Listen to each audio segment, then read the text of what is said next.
E aí galera, beleza? Eu tenho certeza que sim, a vida é muito boa e sempre vai dar certo.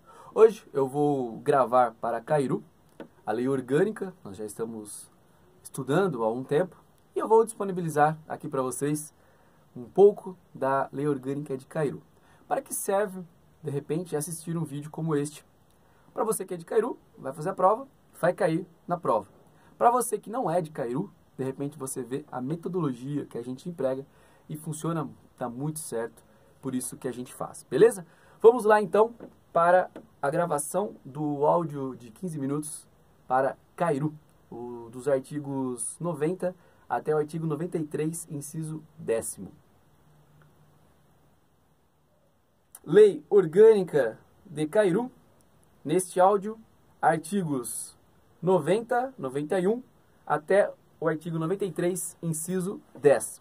Como a gente sempre faz, leitura, paráfrase e síntese.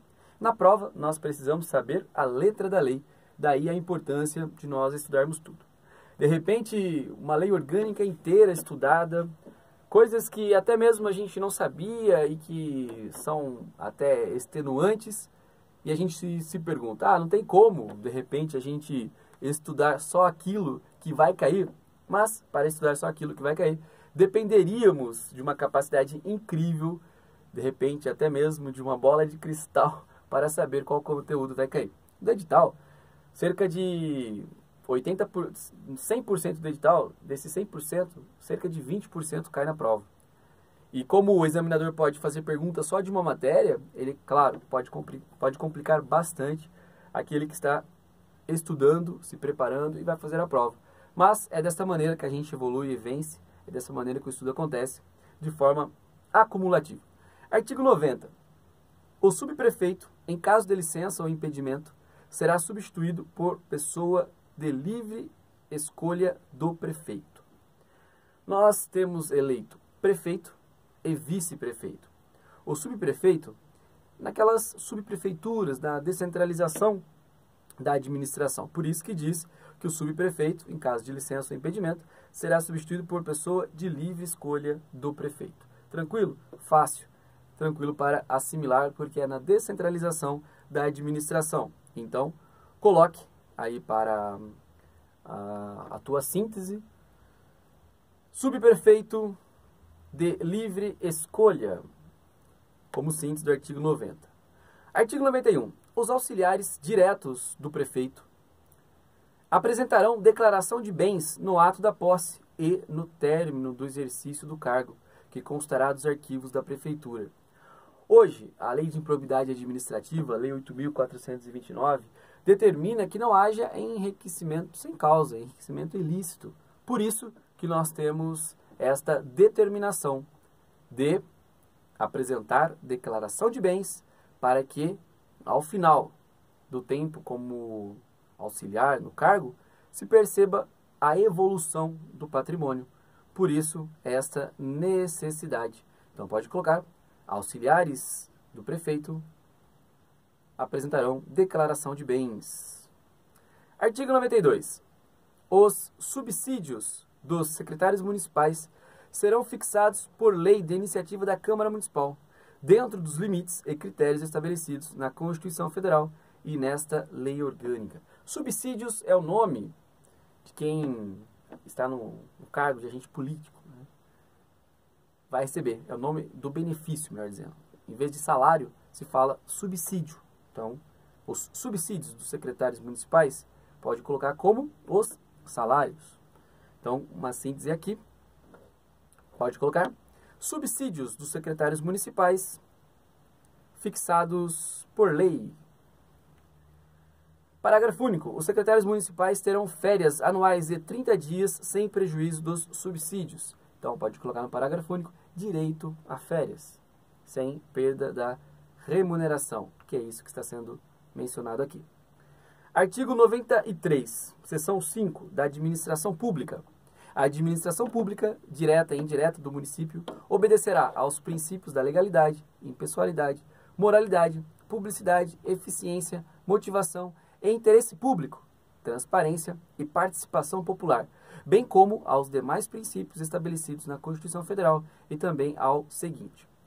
Quando a gente fala em administração pública federal, nós sempre vamos nos recordar do artigo 37 da Constituição Federal, que tem o LIMP, a forma para decorar: legalidade, impessoalidade, moralidade, publicidade e eficiência. São os princípios da administração pública. No entanto, a Constituição Federal está para o Brasil, assim como a Constituição Estadual está para o Estado e a Lei Orgânica está para o município.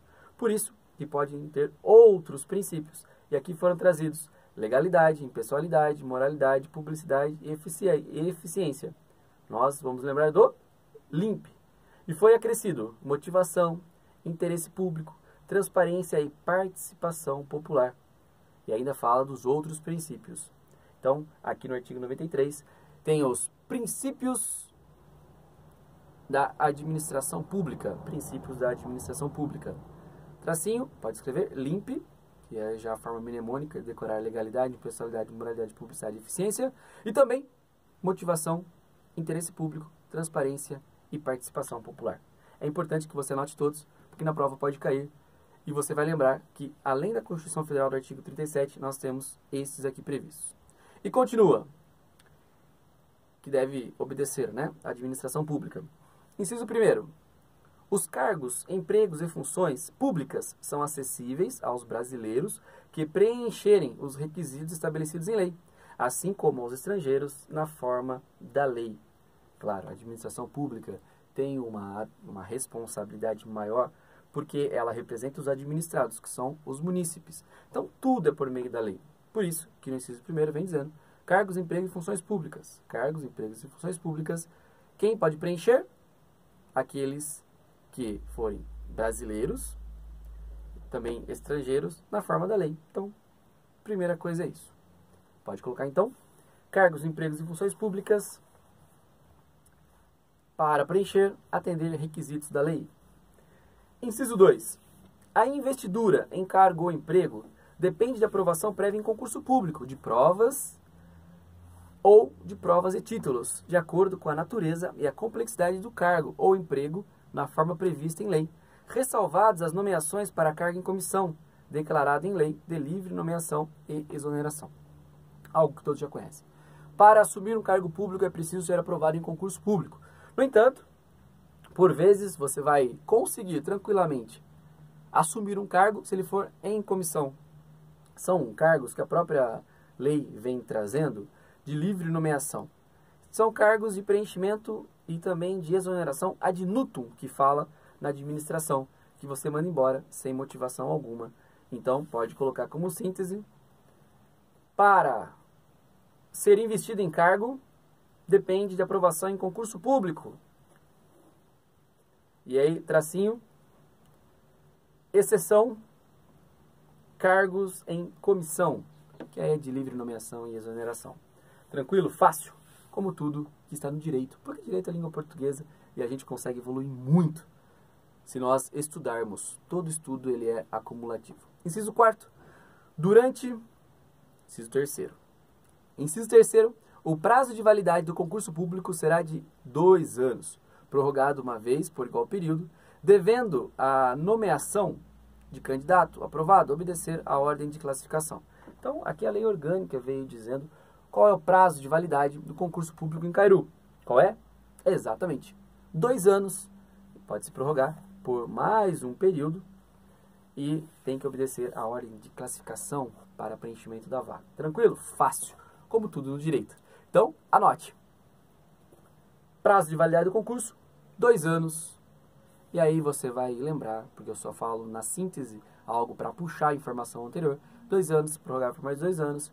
E para chamar, claro, a ordem de classificação deve ser obedecida.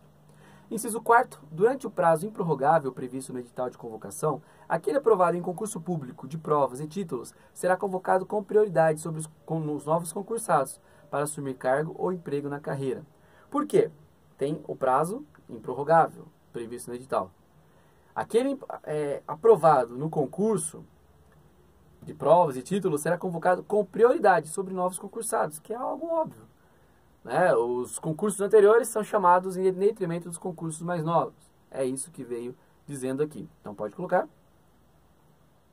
Por quê? O concurso ele é prorrogado uma vez 2 anos, mais uma vez, 2 anos. Então, durante o prazo que está previsto no edital de convocação, o aprovado mais antigo terá prioridade. Então, pode colocar. Na hora da convocação, os aprovados mais antigos têm prioridade sobre os aprovados mais recentes. Inciso 5. As funções de confiança exercidas exclusivamente por servidores ocupantes de cargo efetivo e os cargos em comissão a serem preenchidos por servidores de carreira, nos casos, condições e percentuais mínimos previstos em lei, destinam-se apenas às atribuições da direção, chefia e assessoramento. Por quê? A lei precisa disciplinar funções de confiança. Senão o prefeito entra com uma dívida política e quer contratar todos para retribuir, e não é dessa maneira que deve acontecer. Então, no inciso 5, funções de confiança são exercidas exclusivamente por servidores ocupantes de cargo efetivo e cargos em comissão, a serem preenchidos por servidores de carreira, nos casos, condições e percentuais mínimos previstos, e destinam-se apenas às atribuições de direção, chefia e assessoramento. Então, veio trazendo aqui que a função de confiança, ela pode ser ocupada por servidores ocupantes de cargo efetivo e os cargos em comissão. E aí nós vimos que os cargos em comissão, eles podem ser de livre nomeação e exoneração. E ele continua. Condições e percentuais mínimos previstos em lei destinam-se apenas às atribuições de direção, chefia e assessoramento. Por quê? Você precisa ter uma justificativa para o teu cargo de confiança, a função de confiança, melhor dizendo. Senão, por que eu vou ter uma função de confiança? Para pagar mais para alguém? Não. A parte final diz as atribuições de direção, chefia e assessoramento. É para isso que nós deveríamos ter os cargos sempre, e as funções de confiança, melhor dizendo, porque senão, se não for para chefia, para assessoramento e para o cargo de direção, para a função de direção, cargo, barra, para que vai existir então a função de confiança? Faz concurso público. Então pode colocar.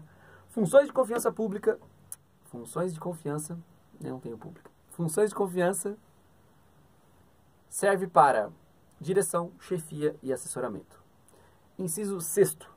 É garantido ao servidor público o direito à livre associação sindical. Claro, isso está na Constituição Federal. Eu posso me associar para até mesmo buscar meus direitos. Então, em qualquer lugar do Brasil, o servidor público ele pode se associar. Mas a Lei Orgânica de Cairu quis trazer de forma expressa a liberdade para a associação sindical. Então pode colocar como síntese a associação sindical. Inciso 7º. O direito de greve será exercido nos termos e nos limites definidos em lei complementar federal. Então agora aqui está falando sobre direito de greve. E por que vai ser disciplinado por lei complementar federal? Porque vai servir a todos. O funcionário público, quando ele faz greve, é preciso falar sobre o percentual mínimo, por exemplo, que será mantido de efetivo na saúde, na educação, na segurança. E na segurança nós já temos uma decisão, inclusive, do Supremo Tribunal Federal, que os guardas municipais também não podem fazer greve. Mas aí tem, de repente, vigias e outras áreas dentro da segurança que são também afetas ao município. Tranquilo? Fácil? Como tudo no direito, que é a língua portuguesa. É obrigação nossa, ao ler, ter a capacidade de compreensão. A dificuldade é que nem sempre nós temos a capacidade de interpretar ou de estudar, de ler. Qualquer concurso público, se você for prestar português e matemática, você já viu desde a escola fundamental, desde o ensino fundamental, desde o ensino médio, na faculdade. Agora, direito nem sempre. Direito você nem sempre viu a Constituição Federal, nem sempre viu, de repente, o Código Penal, e aí é que pega. Então, no inciso 7º, direito de greve, lei federal. Inciso 8º, o direito de greve será exercido nos termos e nos limites definidos em lei complementar federal, no 7º. E no 8º diz: a lei reservará percentual dos cargos e empregos públicos para as pessoas portadoras de deficiência e definirá os critérios de sua admissão. Fácil compreensão. Uma porcentagem dos cargos destinados ao concurso público serão destinados aos portadores de deficiência. Perfeito? Então, vagas especiais para portadores de necessidade temporária ou excepcional. Tranquilo? Pessoas portadoras de deficiência. Não tem a temporária aí, no outro inciso que nós vamos olhar. Então, vagas especiais para portadores de deficiência. No 9 tem, a lei estabelecerá os casos de contratação por tempo determinado para atender à necessidade temporária de excepcional interesse público. Então aqui é a contratação temporária. Porque às vezes o município pode precisar, em decorrência de qualquer coisa que aconteça, de contratação temporária. Mas não pode ser para substituir concurso público. Inciso 10º, a remuneração dos servidores públicos e os subsídios do prefeito, vice, vereadores e secretários municipais somente poderão ser fixados ou alterados por lei específica, observada a iniciativa privativa, em cada caso, assegurada a revisão geral, anual, sempre na mesma data e sem distinção de índices. Então, pode colocar remuneração, servidores e subsídios dos agentes políticos, e aí nós já englobamos todos, podem ser alterados por lei específica, assegurada a revisão geral anual, até mesmo para não perder o poder de compra que a remuneração, que o subsídio entrega aos agentes políticos e aos servidores. Beleza, meu povo? E lembre sempre, a vida é muito boa e sempre vai dar certo. Eu acredito no seu potencial, espero que você também acredite e que continue estudando. A vida é muito boa e sempre vai dar certo. A gente se vê no próximo áudio. Isso foi para o pessoal de Cairu, do grupo. E aí vocês puderam assistir também aqui a aula sobre a Lei Orgânica de Cairu. Agora, eu salvo este áudio e envio este áudio, que tem qualidade, para o pessoal do grupo assistir. Beleza? Um abraço a todos, fiquem com Deus. A vida ouvir, melhor dizendo, que é áudio e é mais leve. A vida é muito boa e sempre vai dar certo. Um abraço e até o próximo vídeo para vocês aqui do canal Eliel Miranda.